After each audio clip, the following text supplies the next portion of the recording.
The shot that changed everything. One shot. One rebound. One wide-open look from directly under the basket. And suddenly, a game Atlanta Dream fans thought they were about to celebrate became an overtime nightmare. Angel Reese had the chance to give Atlanta the win over Caitlin Clark and the Indiana Fever. The score was tied. The clock was almost gone. Rhyne Howard's shot had fallen short. Reese grabbed the offensive rebound, and the basket was right there. It looked like the kind of opportunity every frontcourt player dreams about. But the shot didn't fall. And what happened next turned an already intense fever dream rivalry into one of the biggest WNBA conversations of the week. Indiana survived. Atlanta went to overtime. Caitlin Clark finished with 26 points and 9 assists. And the Fever walked out of State Farm Arena with a 95-91 victory. But here's the part that makes this story much more complicated than simply saying, Angel Reese missed a layup.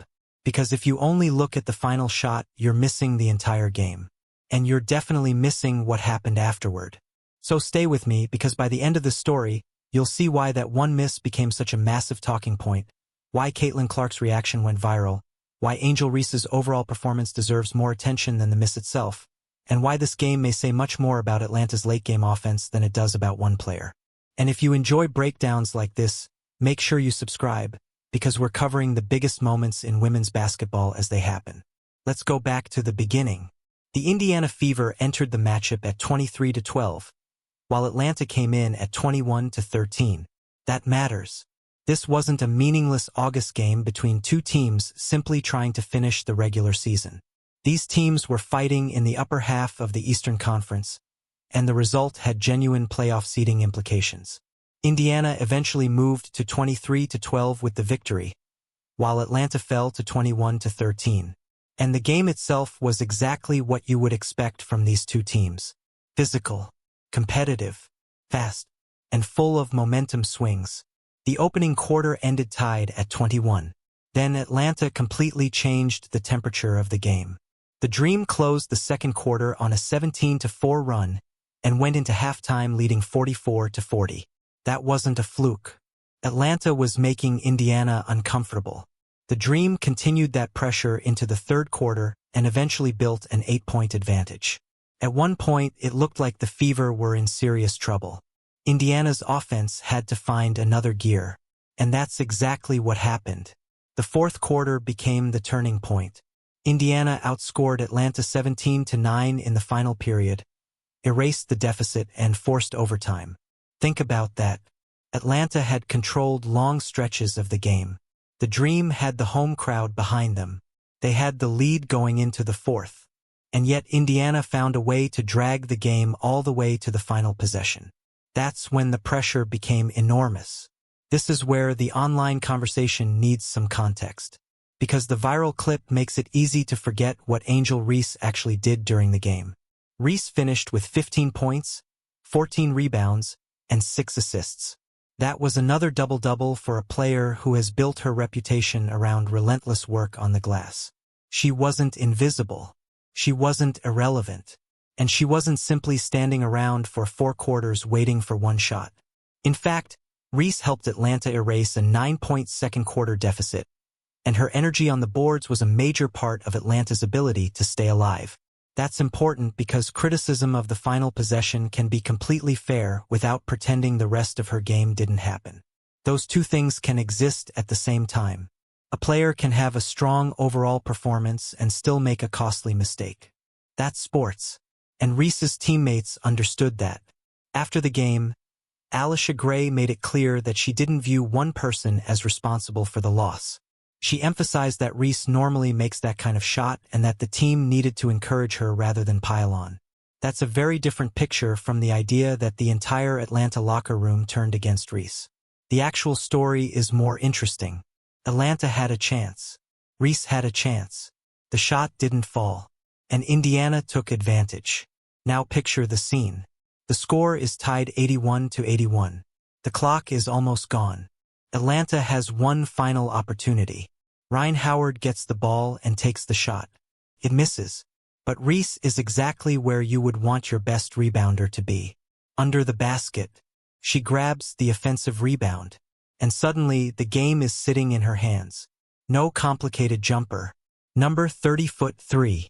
No impossible fadeaway. Just a close-range opportunity. The kind of shot Reese has taken thousands of times. She goes up. The ball hits the backboard, catches the front of the rim, and somehow it comes back out. Atlanta gets another chance when Naz Hillman tries to follow the play. But that attempt doesn't fall either. Regulation is over. Overtime. According to multiple reports, the sequence was essentially the last realistic chance Atlanta had to win before the extra period. And that is why the miss became so painful. Not because it was a normal missed layup. Because of the situation. Tie game. Final seconds. Offensive rebound. Point-blank opportunity. Potential game winner. That's the difference. And this is where the internet exploded. After Reese's miss, cameras caught Caitlin Clark smiling and laughing. Almost instantly, clips of that reaction started circulating. Fans interpreted the moment through the history between Clark and Reese. Of course they did. These two have been connected since their college days, and every time they meet, the matchup attracts attention far beyond the actual box score. So when Clark appeared to laugh after Reese's miss, social media did what social media always does. It turned a few seconds into a storyline. Some fans saw competitive emotion. Some saw relief. Some saw genuine amusement. Others immediately framed it as another chapter in the Clark-Reese rivalry. But there's an important distinction here. We can describe what the camera captured. We can discuss the reaction. We can talk about why fans interpreted it the way they did. What we shouldn't do is pretend we know exactly what Clark was thinking. That part belongs to her. The viral moment was real. The interpretation is where things become subjective. And that's exactly why the story became so much bigger than basketball. Because while everyone was talking about the reaction, Clark was doing what she had been doing all night. Playing basketball. Clark finished with 26 points and 9 assists, leading Indiana in scoring. Kelsey Mitchell and Michaela Timpson each scored 20, while Aaliyah Boston added 18. That's the part that gets lost when the entire conversation becomes about one viral clip. Indiana didn't win because Reese missed. The Fever still had to win overtime.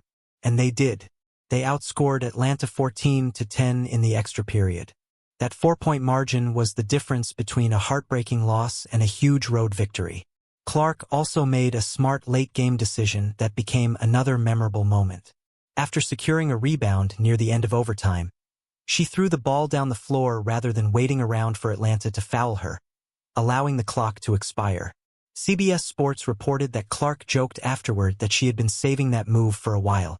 That's the part of clutch basketball people sometimes forget. Clutch isn't always a spectacular shot. Sometimes it's making the simple decision that ends the game. Sometimes it's recognizing that the opponent has no time left. Sometimes it's knowing exactly what the scoreboard demands. And here's another part of this game that should not disappear beneath the viral headlines. Alisha Gray was incredible. She finished with 32 points, 7 rebounds, and 5 assists. That was a career-high scoring performance according to CBS Atlanta's game report. 32 points, 7 rebounds, 5 assists, and Atlanta still lost. That tells you how difficult the game was. Gray was carrying a huge offensive load while the Dream were trying to hold off an Indiana comeback. She gave Atlanta exactly what they needed, but the Fever kept coming. And once overtime arrived, Indiana had more answers. That's one of the biggest lessons from this game. A team doesn't win a close playoff-level game simply because one player has a great scoring night. You need multiple answers. Indiana had them. This is where the criticism of Atlanta becomes more interesting. Because the biggest issue wasn't simply that Reese missed. The bigger issue was that Atlanta had multiple opportunities late and couldn't convert. CBS Atlanta reported that the Dream had 3 chances to win in the closing seconds of regulation. Howard's shot, Reese's putback, and Hillman's follow-up. None went down. That's a team problem. It's also why the final miss shouldn't be treated as though Reese personally lost the entire game. She was the player holding the ball when the opportunity came. But the possession existed because of the entire sequence before it. And Atlanta's fourth quarter had already become a problem. Indiana erased an 8-point deficit. The Fever held Atlanta to just 9 points in the fourth. Then Indiana took control in overtime. So if you're Atlanta, the film session can't simply be, Angel missed the layup. It has to be, how did we allow an 8-point lead to disappear? How did we score only 9 points in the fourth? How did we create our final opportunities? And how do we execute better the next time? Those are much more important questions. One of the easiest mistakes in sports commentary is allowing a viral moment to replace the entire statistical picture. Reese's 15 points and 14 rebounds tell us she was productive. Her 6 assists tell us she contributed beyond scoring. But the shooting issue is also real. According to Atlanta Journal-Constitution reporting citing WNBA tracking data, Reese was converting 48% of her attempts from within 5 feet during this stretch of the season. That is the part that makes the criticism legitimate. The final miss wasn't happening in a vacuum. Reese has faced questions about finishing around the basket before, and that weakness becomes much more visible when the game is decided by a shot at the rim. But even here, the story needs balance. A 48% conversion rate around the basket doesn't mean every miss is identical. It doesn't tell us whether a shot came through contact in transition, late in the clock, off balance, or after an offensive rebound. And it certainly doesn't erase the value of her rebounding. Reese has built a significant portion of her WNBA impact through second chances. Ironically, the exact skill that created the final opportunity also placed her in position to be blamed when the shot didn't fall. That's the cruel part of basketball. Your greatest strength can create your biggest opportunity. And if the opportunity fails, everyone remembers the ending. Now here's where the conversation needs to slow down, because some reactions went way too far. A missed layup doesn't mean a player should be fired from the league. It doesn't erase her career. It doesn't erase her rebounding. It doesn't erase her development. And it certainly doesn't mean she suddenly became a bad basketball player. In fact, Reese proved almost immediately that she wasn't going to let one mistake define her. Just days after the loss, she responded with a huge performance against the Las Vegas Aces, recording 21 points, 10 rebounds, 4 assists, and 4 steals in Atlanta's 97-82 win.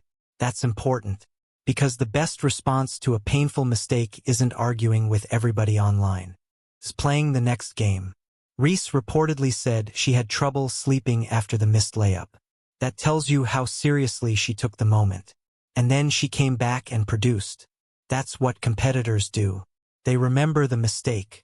They learn from it. And then they try again. Now imagine the exact same game without Caitlin Clark on the other side. Would Reese's miss still matter? Absolutely.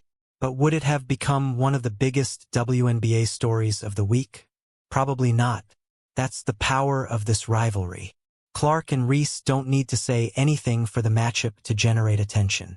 The history does the work.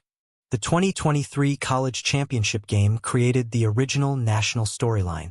Their careers then moved into the WNBA. And every meeting carries that history with it. That means an ordinary smile becomes a headline. A missed shot becomes a debate. A big assist becomes evidence. A win becomes another chapter. And every fan seems to have a side. But there is something bigger happening here. Both players are helping make women's basketball impossible to ignore. The attention isn't always comfortable. Sometimes it is unfair. Sometimes it becomes personal. But the audience is enormous. And the interest is real. There's another detail worth remembering. Atlanta entered this game shorthanded. Jordan Canada was unavailable because of illness, while Brianna Jones was sidelined with a left leg injury. That meant Atlanta had to rely on a different rotation and more responsibility from players who weren't necessarily expected to carry the entire load. That context matters, because when you're evaluating a close loss, injuries and lineup limitations can change the entire equation. And yet Atlanta still took Indiana to overtime. That should tell you something about the dream. They were good enough to win. They simply didn't finish. Indiana had problems too. Clark shot only 3-4-10 from three-point range, according to the Atlanta Journal-Constitution report.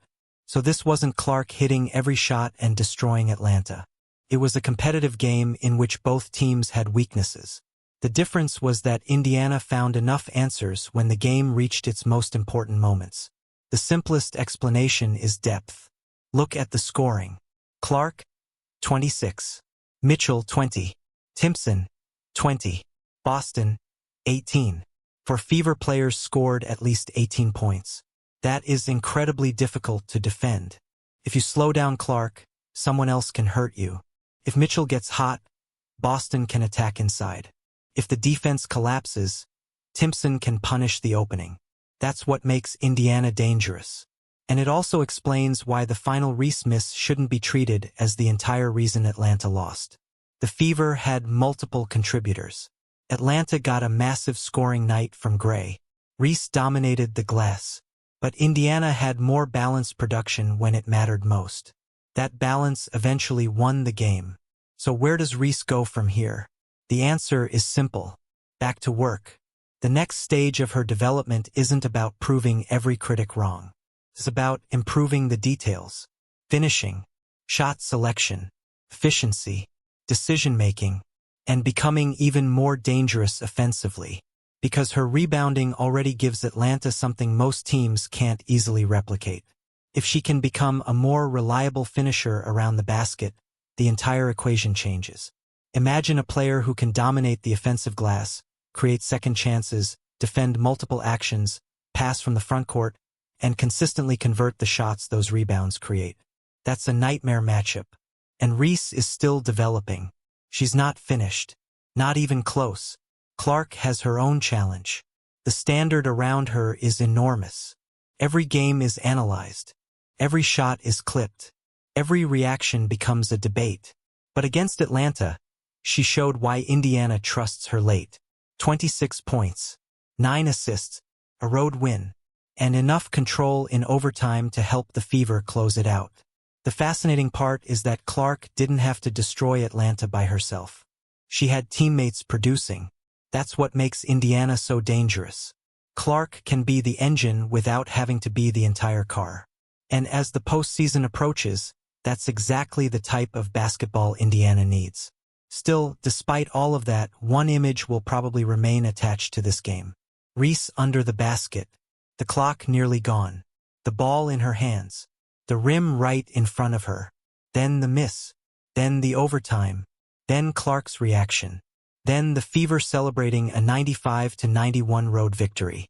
That's how sports history works. It doesn't always remember the entire game. Sometimes it remembers one possession. But here's the thing. That possession doesn't define Angel Reese. It defines one moment. And those are very different things. The same player who missed the potential winner produced 15 points, 14 rebounds, and 6 assists. The same player who couldn't finish that shot came back days later and posted 21 points, 10 rebounds, 4 assists, and 4 steals. So if someone tells you Angel Reese's career is finished because of one missed layup, the numbers don't support that argument. But if someone says the miss exposed an area she needs to improve, that's a much more reasonable conversation. The biggest lesson from Indiana's win isn't that Caitlin Clark destroyed Angel Reese. She didn't. The game was far too close for that. The biggest lesson isn't that Angel Reese single-handedly lost Atlanta the game. She didn't. The Dream had multiple chances to win. The biggest lesson is that late-game basketball is brutally unforgiving. One possession can change everything. One rebound can create a championship-level opportunity. One miss can send a game into overtime. And once overtime begins, everything starts again. Indiana had enough composure to capitalize. Atlanta didn't. That's the story. Not a career-ending failure. Not proof that one player is worthless. Not proof that another player is unbeatable. Just basketball. High-pressure, emotional, unforgiving basketball. And that's exactly why people can't stop watching. Because the next meeting between these teams will carry this memory with it. The next time Reese gets the ball near the rim late in a game, people will remember. The next time Clark reacts to something happening across the floor, people will watch closely. The next time Atlanta has a one-possession game, everyone will wonder whether they learned from this one. And that's what makes this rivalry so compelling.